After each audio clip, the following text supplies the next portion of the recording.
My name is Ann Watlington, and I am going to talk to you about trait theory today. I live in East Knoxville and work in East Knoxville, Tennessee.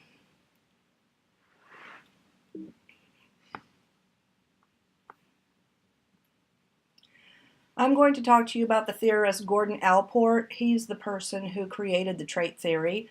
He grew up in Indiana. His mom was a school teacher and his father was a physician. Back in those days, his father worked out of the house and saw patients at his home. During Allport's teenage years, he was an ambitious teen and ran his own printing business. He also was the editor of his high school paper. He later attended Harvard University in 1915. Simultaneously, his brother was working on his PhD at the same time. Allsop then received his AB degree in philosophy in 1919 from Harvard. He later went to Istanbul, Turkey to teach economics and philosophy for a year. After he went to Istanbul, Turkey, he returned to Harvard College. He completed his PhD in 1922. He then came back and obtained a position at Harvard in 1924. He stayed there for several years and then went to Dartmouth, where he worked for 6 years, and returned to Harvard, where he spent the rest of his career there teaching. Accomplishments that he had, he was member of several societies. He published several books. One of his best-known works was called Becoming: Basic Considerations for Psychology of Personality. He also received several awards, one of them being the Gold Medal Award given by the American Psychological Foundation.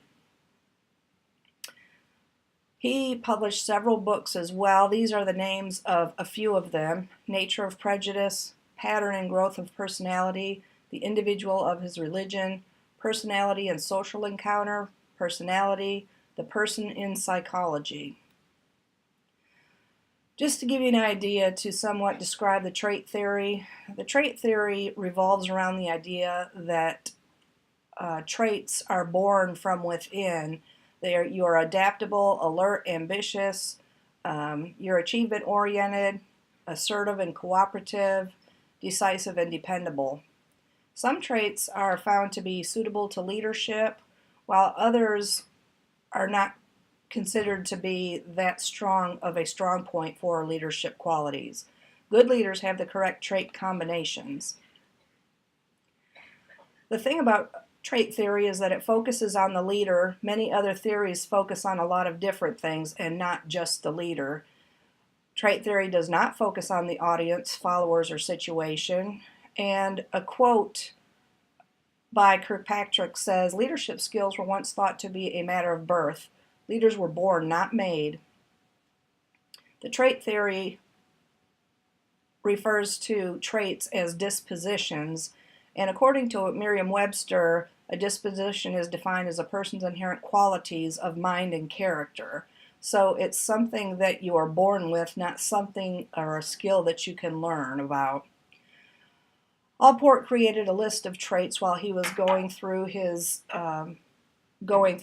creating the trait theory.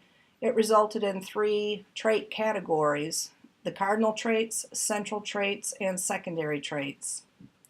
Cardinal traits are those that dominate a person's personality.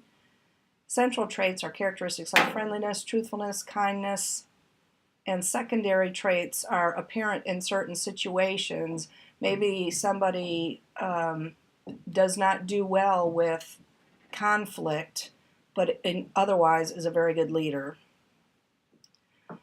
Another theorist by the name of Sir Francis Gallion analyzed major personality types.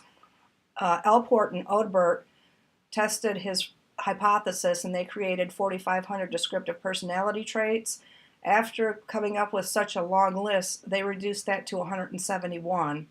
In 1940, they eliminated synonyms and created 16 personality factor questionnaire.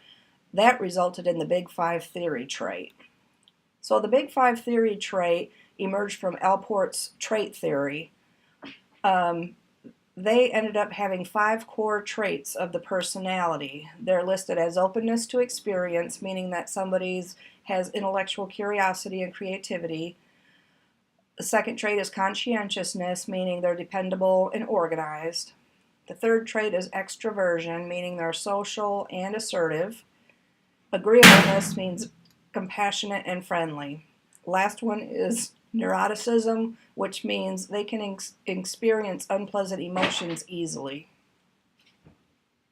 Strengths of the trait theory include that it only concentrates on the leader. It does not focus on the audience or followers. It also is intuitive.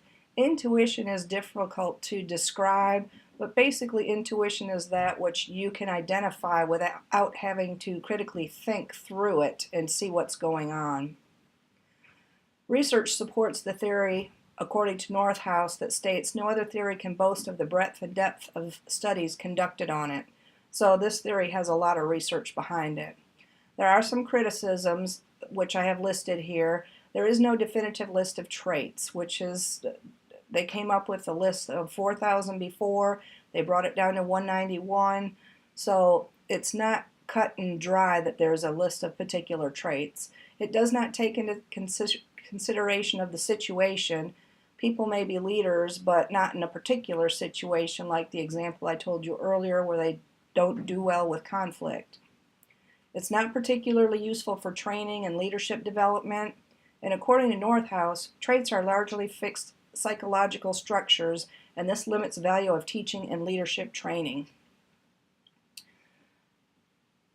Trait theory can be applied to everyone at all levels. That is one of the good things about it. It doesn't matter if you're at the CNA level, a nurse level, a CEO level, it can apply to everybody. It provides direction with traits, but as I said before, it doesn't give a definitive list of traits. Assessments reveal particular traits deemed worthy to be a leader. In conclusion, Allport identified individual uniqueness of people's personality. It placed importance on their uniqueness instead of the history of their personality. Traits are considered to be from within, meaning that they are intrinsic, but a combination of intrinsic and extrinsic factors make a desirable leader. Thank you very much for listening to this presentation. These are my references: Merriam-Webster, Northouse, and Kirkpatrick.